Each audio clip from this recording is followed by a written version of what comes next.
All right, all right, all right. Wow.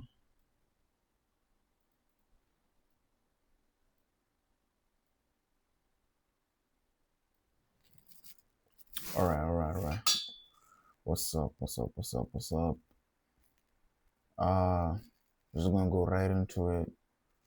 We are preparing for CompTIA A plus examination. So I'm about to open the first one, and we're gonna go through it. Whenever we get stuck, we'll be using either AI, ChatGPT, or a quick Google search to learn. So let's get into it. Question number one of 25. Which of the following actions are considered best practices for monitoring the health of a mobile device battery? Okay. Mm, Option A, always fully discharge the battery before recharging. Track battery health using built-in OS tools. Disable battery saving features to get a more accurate reading of capacity loss. Monitor charging cycles and battery capacity degradation. Check for swelling, overheating, or failure to hold a charge. Which of the following actions are considered best practices for monitoring the health? And we have select three. So I'm guessing it has to be track the battery health using built-in OS tools or third-party apps. One of them. Monitor charging cycles and battery capacity degradation, and probably check for swelling, overheating, or failure to charge. Okay, next question. Common battery types used in modern portable devices include battery types used in modern portable devices, and we have to select two answers. I think one of them is lithium ion, and the last option I'm gonna go with lithium ion polymer because I've never seen any of these. So okay, I I guess we can give that a quick Google search. Common battery types used in mobile devices include, okay, lithium ion. Yes, I was right, and lithium ion polymer. Okay, we were correct. Next question: which of the steps listed below should be followed when replacing a mobile device's battery? We have to select three again. For sure, follow manufacturer guidelines for safe removal and installation. Um,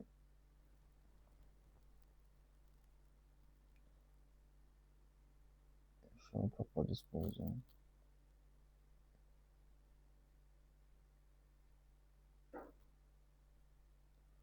Ensure proper disposal of the old battery according to local regulations for electronic waste.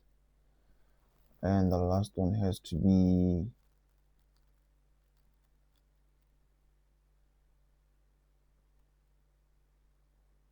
ensure the replacement battery is compatible with the device model. Okay, next question. Which laptop feature compensates for limited keyboard space by enabling additional functions on the same keys? Hmm.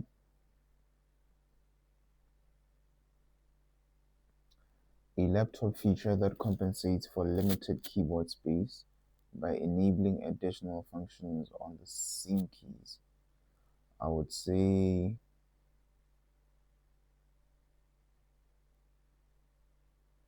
probably numeric keypad. Oh, that's a banger.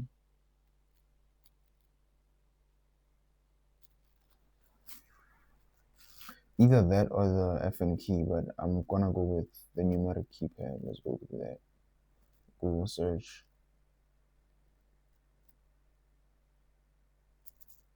Oh, I was wrong. It's actually the F and key. The laptop feature that compensates for limited space by enabling additional functions on the same key is the F and key, function key. Okay. Let's modify key.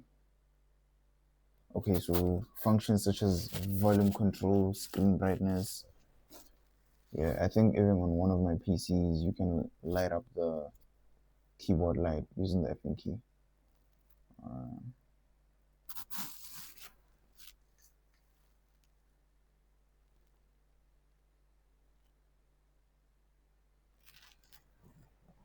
Which action does not conform with recommended practices for diagnosing and repairing a mobile device's keyboard? Which action does not conform with recommended practices?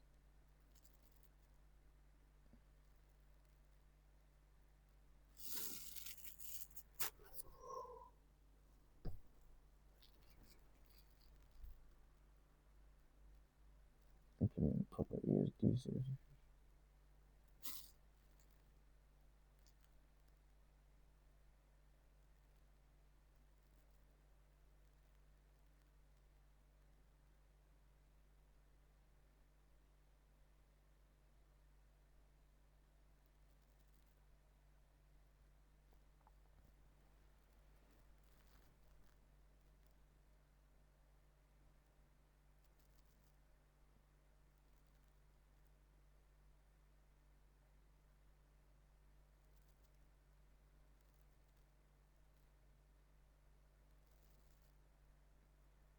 I don't know. Can you guys see the options? You guys can't even see the options. I should probably be down here, maybe.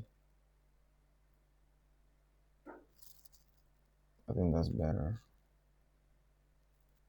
Or, yeah, that should be better. Conduct detailed vital inspections. Leave the device powered on during. Okay. Which of the following devices generally offers the easiest and most user accessible RAM replacement procedure? I'm gonna go with a laptop because I've seen the process happen a lot. I think it's easier to I think it's way easier to like access your RAM on a PC compared to gaming console, tablet, and a smartphone.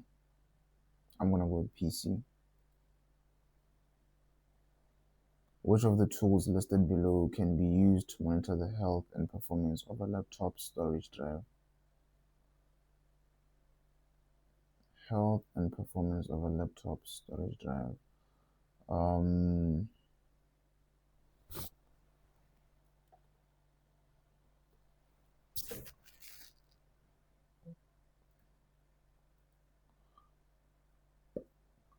I'm not too sure. I guess we can use a quick Google search here.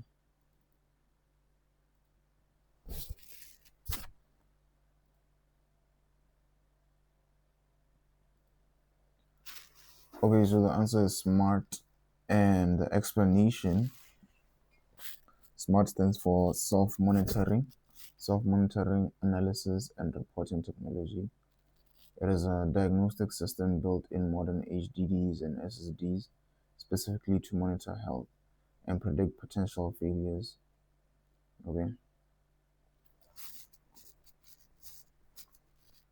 It tracks indicators such as read write error rates, temperature, and reallocated sectors to alert users before a drive fails completely. Okay. So that's what you can use to monitor the health and performance of a laptop storage drive.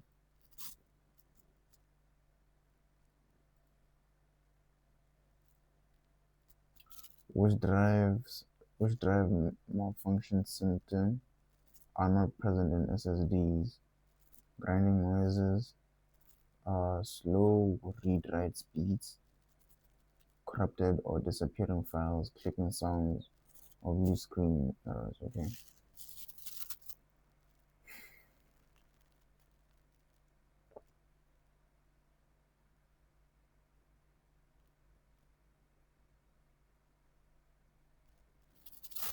hold on.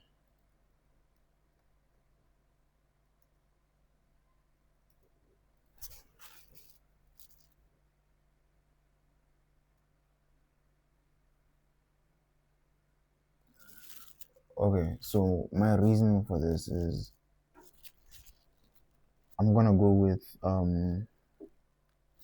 clicking sounds and grinding noises because solid state drives, to my understanding, do not move, but hard disk drives usually spin.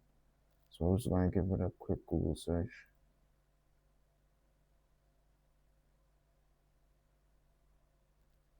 Yeah, I was right. So SSDs, um, they consist entirely of electronic components like flash memory chips and controllers. They have no moving mechanical parts. Physical sounds that involve mechanical friction or impact are exclusive to traditional HDDs.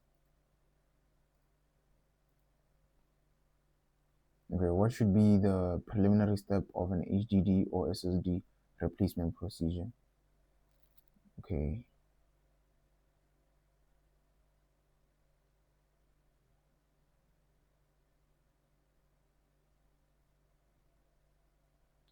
for sure it has to be backing up the data on the existing drive before anything, before even powering down the device and removing the battery. I'm 100% sure of that one. What is the easiest method to monitor the wireless card's performance in a mobile device?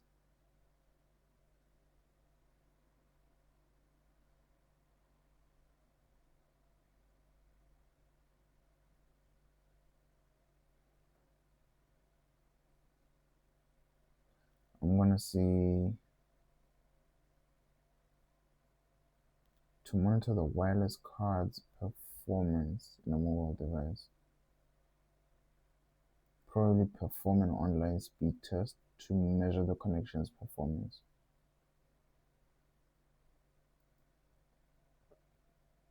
Which action should be performed first when replacing a faulty wireless card or module in a laptop? Mm, Probably to power down the laptop and remove the battery.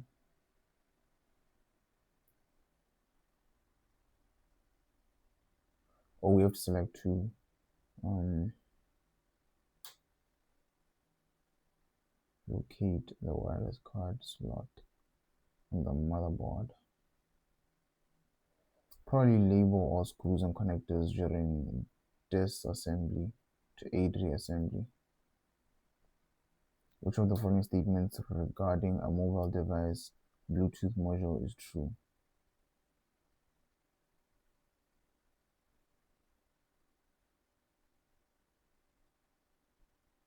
Which of the following statements regarding a mobile device Bluetooth module is true? Bluetooth modules are typically located near the device's display. No. Once a Bluetooth module is replaced, it will automatically adjust to the device's current settings without the need for manual pairing. No. Bluetooth is usually integrated into the Wi-Fi card or directly into the motherboard.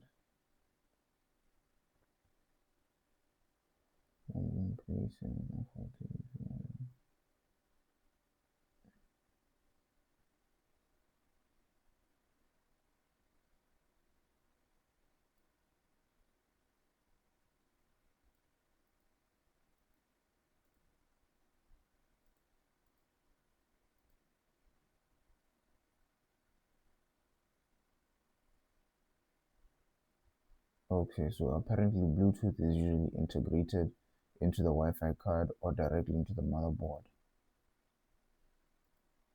Okay. What the hell is a Wi-Fi card? I'm gonna search that up.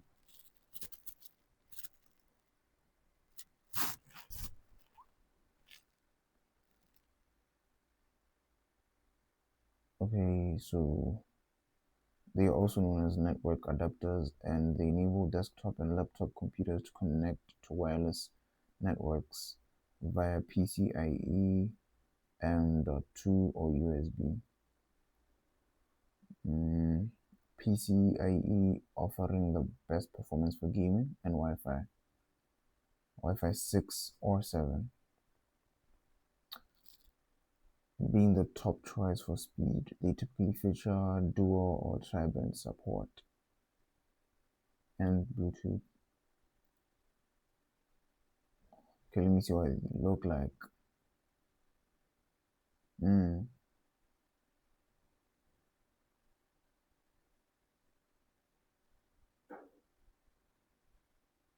So this is what it looks like, something like this.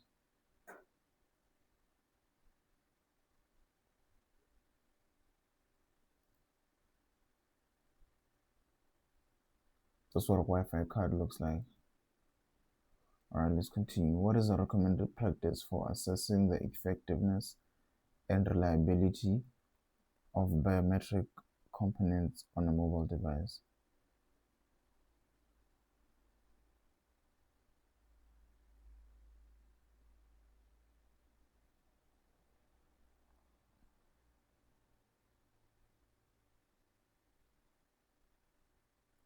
I would say checking access attempts and failures for security auditing process.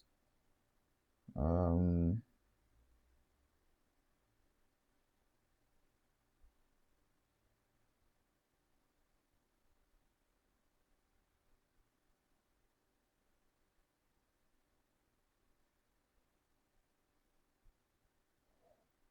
Updating drivers. Actually, all of the above. Updating drivers and firmware to prevent malfunctions, tracking access attempts and failures for security auditing purposes. Yeah. After replacing a faulty biometric scanner on a mobile device, which essential step must be performed to ensure that the scanner produces accurate readings?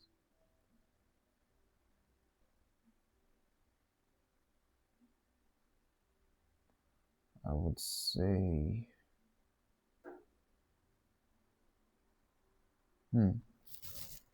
after replacing a faulty biometric scanner on a mobile device, which essential step must be performed to ensure that the same scanner produces accurate readings?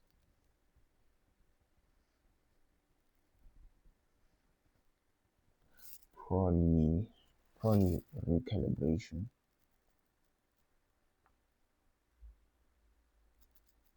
Either recalibration or driver update. I'm not sure. Give it a Google search. Yeah, recalibration. Why?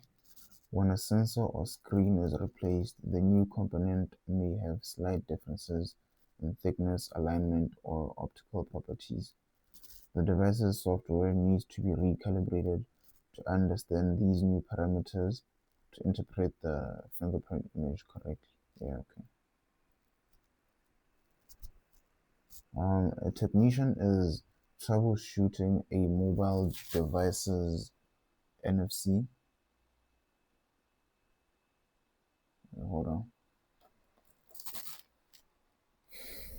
I'm just gonna go ahead and switch off that PC.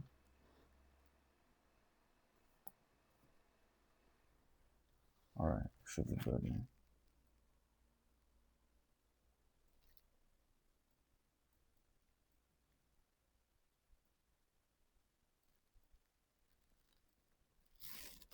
Alright, it's better now.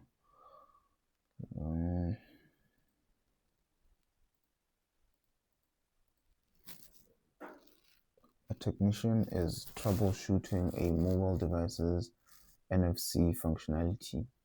Which actions would help verify the NFC scanner's operational status? Firstly, you gotta find out what NFC functionality is. Near field communication. is a short-range wireless technology, typically less than 4 centimeters, that enables secure contactless transactions, data sharing, and device pairing with a simple tap. Okay, that's NFC. Now, a technician is troubleshooting a mobile device's NFC functionality, which actions would help verify the NFC scanner's operational status.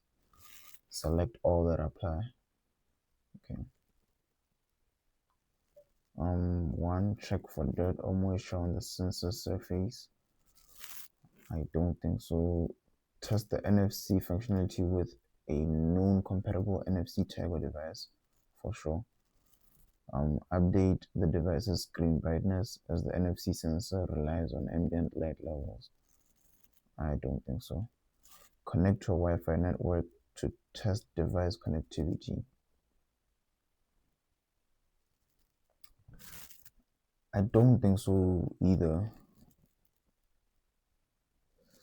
Ensure NFC is enabled in the device settings. Yeah. I don't think the Wi-Fi network is a good way to test because I think Wi-Fi has a way larger range than the NFC, which is less than 4 centimeters. But we're just gonna give this to Google and find out what the answers are. Okay.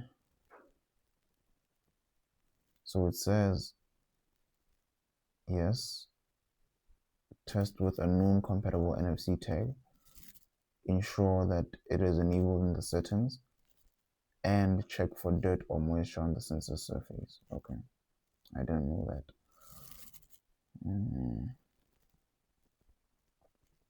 Why? Because physical obstructions or residue on the device's exterior can interfere with proximity-based coupling. Okay. So physical obstructions can affect the what you call the coupling. Now let's look at why the others are incorrect. Update the screen brightness. Yeah, NFC uses radio frequency via electromagnetic coils, so the ambient lighting has nothing to do with it.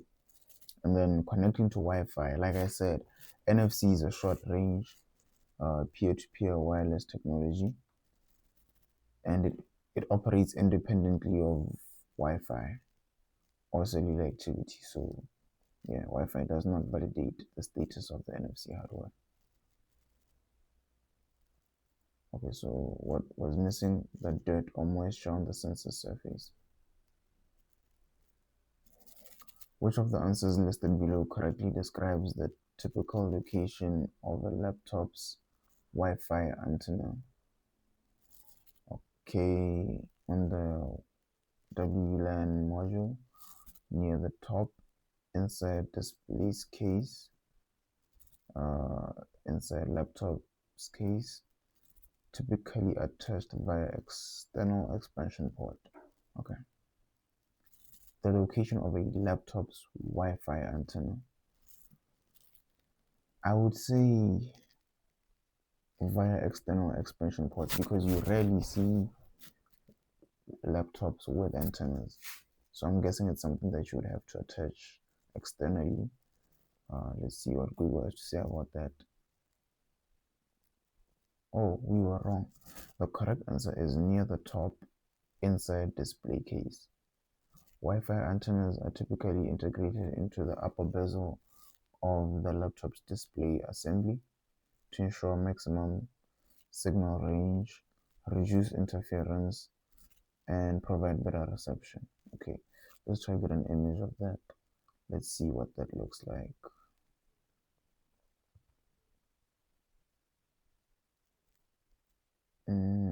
I don't think. Let me search laptop Wi-Fi antenna.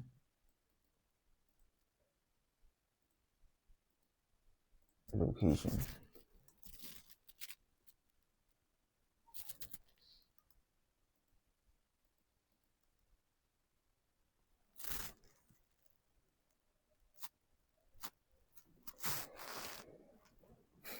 and go to the images. Okay, so it's got to be somewhere.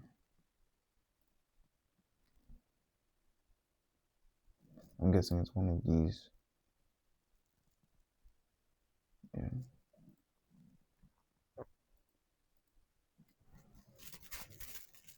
Which of the following actions would not help in troubleshooting a malfunctioning mobile device? Camera would not help in troubleshooting a malfunctioning mobile device. Camera. Okay. Inspect and clean the camera lens. That would for sure help. Verify camera settings and permissions. For sure that would help. Test camera functionality in multiple apps. Yeah, that can help. Adjust the host device's screen brightness.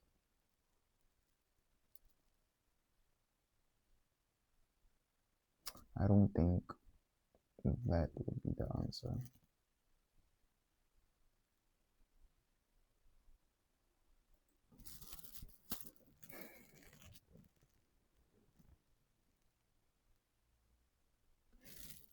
Yeah, I'm gonna go with that one. Which of the items listed below is not recommended for clearing potential blockages from a mobile device?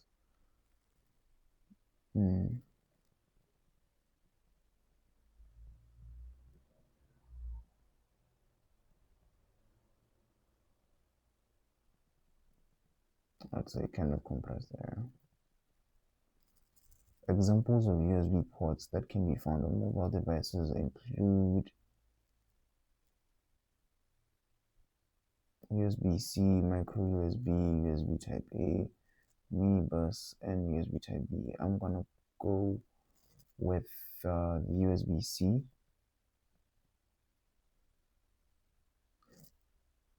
The USB Type B. Mini USB is rare. USB Type A, I don't know what that looks like. Okay, let's just go through them. There's no shame in not knowing. Now we're about to know. Okay, so USB-C, micro USB, and mini USB. Wow, I was actually wrong. Let's get some images of these.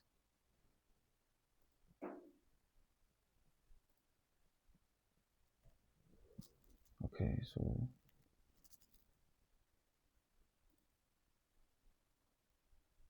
the answers were USB-C, micro USB, and mini USB.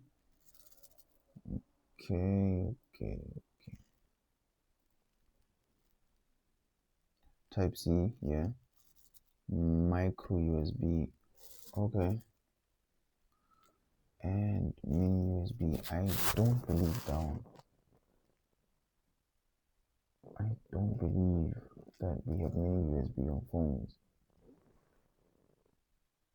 What?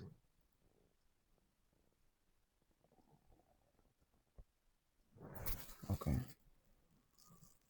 Let's just go with it.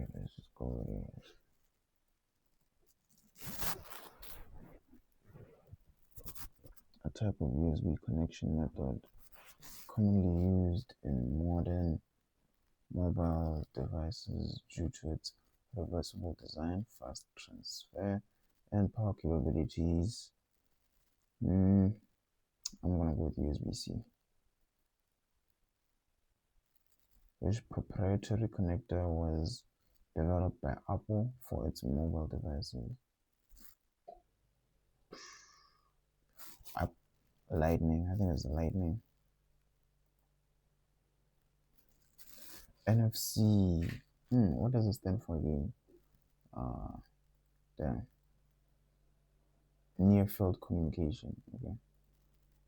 Enables contactless payment transactions. Long range, nope. Device pairing and data exchange, yes. Access control and authentication, no. Wireless charging of mobile devices, no. Okay.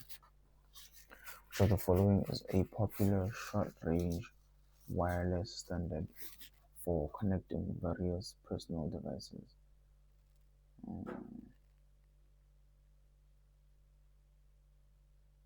Short-range wireless standard for connecting various personal devices in a wireless private area network. I'm assuming WPAN stands for wireless private area network, or wireless personal area network. I have no idea. Well, short range, probably Bluetooth. Okay, let's just search. Yep, the answer is Bluetooth. The most widely adopted standard for wireless personal area networks. It is specifically designed to connect personal devices such as headphones, keyboards, mice, and smartwatches within a short range, typically around 10 meters. Okay, shout out Bluetooth. Which of the following terms listed below best describes a mobile device's ability to share its internet connection with other devices?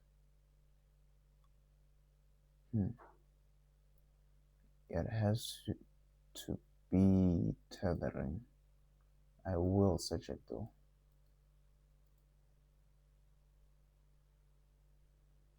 Yep, the correct answer is tethering. This is the process of sharing a mobile device's cellular data connection with other computers or devices. Okay, it effectively turns the mobile device into a modem or gateway for internet access. A mobile hotspot is a device that creates a wireless local area network by acting as a portable web. I'm assuming that's a wireless access point. Wireless application protocol. Ooh.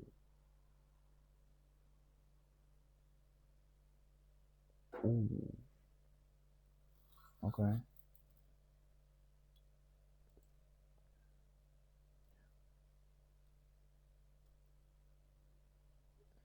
That is true. Oh, that is the last question. Oh, let's see. Let's see if you got 100%. I already see something wrong. Okay, so total marks 38. We answered. There was a total of 25 questions, and we got 20 correct. That's 80%. Percentage 84. So what did we get wrong? NFC enables, we didn't select all. So NFC enables access control and authentication. I didn't know that. Near field communication. Examples of USB ports that can be found on mobile devices. USB-C, correct. I missed micro USB. I missed mini USB. I still don't believe this. USB on a phone.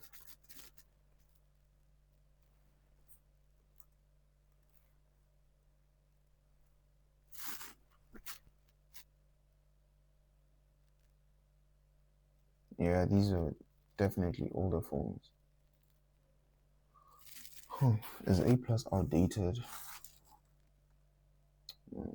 What else did we miss? Which of the following answers listed below correctly describes the typical location of a laptop's Wi-Fi antenna? Oh, I didn't answer the question. Yeah, near the top inside the display case. And my answer was wrong. Okay. I think the last. Which action should we perform first when replacing a faulty wireless card in a laptop?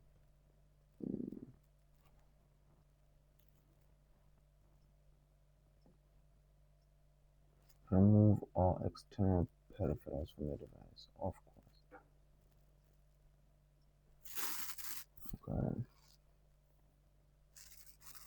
All right, that was it. That was it. We are done with this CompTIA exam. We will be back with another one. There's going to be a series, but if there's anything that you would love to see on the channel, anything IT related, do let me know. Do let me know. I will make a video on it. We can discuss cyber news, IT news, careers, certifications, anything along those lines. This is my life now, so I'll be posting more often on the channel, and I am trying to get my my quality up. I need to find a way to use my external camera to record, but yeah, we'll get there. So that's it for this video.